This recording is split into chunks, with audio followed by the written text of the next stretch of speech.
Moments of inspiration mixed with time to network, IBJ Media Events has you covered. From industry deep dives to awards celebrating Indiana's top leaders, see what's coming up and reserve your seat at ibj.com/RSVP. This is Inside Indiana Business Radio on demand for Monday, September 15th, 2025. I'm Gary Dick. Indianapolis-based Corteva is considering splitting its seed and pesticide businesses into separate companies. That, according to the Wall Street Journal, citing people familiar with the matter. The agribusiness giant, which has a market value of about $50 billion, could disclose its plans soon, according to the report.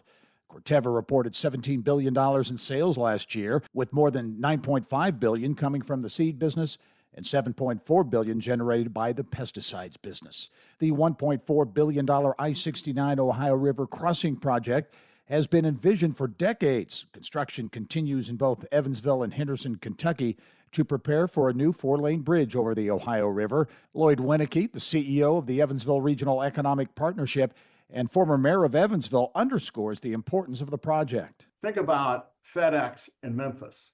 Think about the FedEx presence in Indianapolis.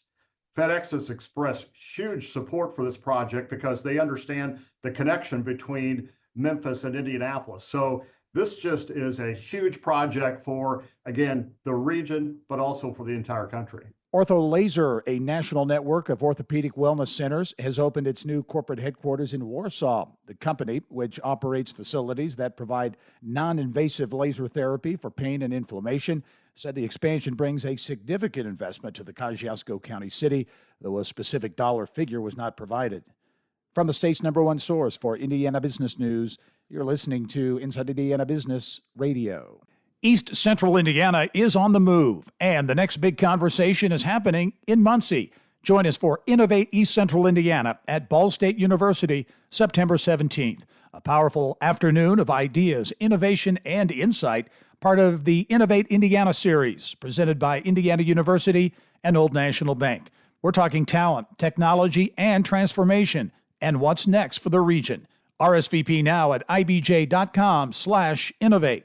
Indianapolis-based Keystone Cooperative said Friday that President and CEO Kevin Still has announced plans to retire in September of next year. Still has worked in the ag cooperative system for more than 40 years and plans to continue with Keystone while a search for his successor gets underway. The Indiana Office of Inspector General filed a formal ethics complaint Friday against former Public Safety Secretary Jennifer Ruth Green. The filing, signed by Inspector General Jared Prentice, accuses Green of violating multiple provisions of the state's ethics code, including ghost employment and misuse of state property. The investigation began months before her abrupt resignation on September 5th. According to the complaint, Green directed 2 state employees to generate campaign content for her Elect Jennifer Ruth Green Facebook page and instructed another staffer to proofread posts. Investigators said those actions not only violated the state's ban on political activity during official duties, but also amounted to ghost employment because the work was performed on state time. The Inspector General further alleged that Green held a meeting with a political director from the National Republican Congressional Committee during working hours and used a state conference room for that meeting. The complaint states that Green also required 2 employees to retrieve her assigned state vehicle from Crown Point, a personal task performed on state time that the Inspector General's office said also violated the ghost employment rule. The next step is a public meeting before the State Ethics Commission where the Inspector General will present evidence and Green will have an opportunity to respond. Alex Brown, Inside Indiana Business Radio. The board of the Indianapolis Motor Speedway Museum has formally launched a search for a new president. Joe Hale stepped down in June, 2 months after announcing his decision to leave, and about 10 weeks after completing the museum's first major renovation in 40 years. This is Gary Dick for Inside Indiana Business Radio on demand. You know, the economy and the market are in a hairy place these days. It's up a lot, it's down a lot, it's sideways, and it seems on the hour there's breaking news coming out of all areas of the country.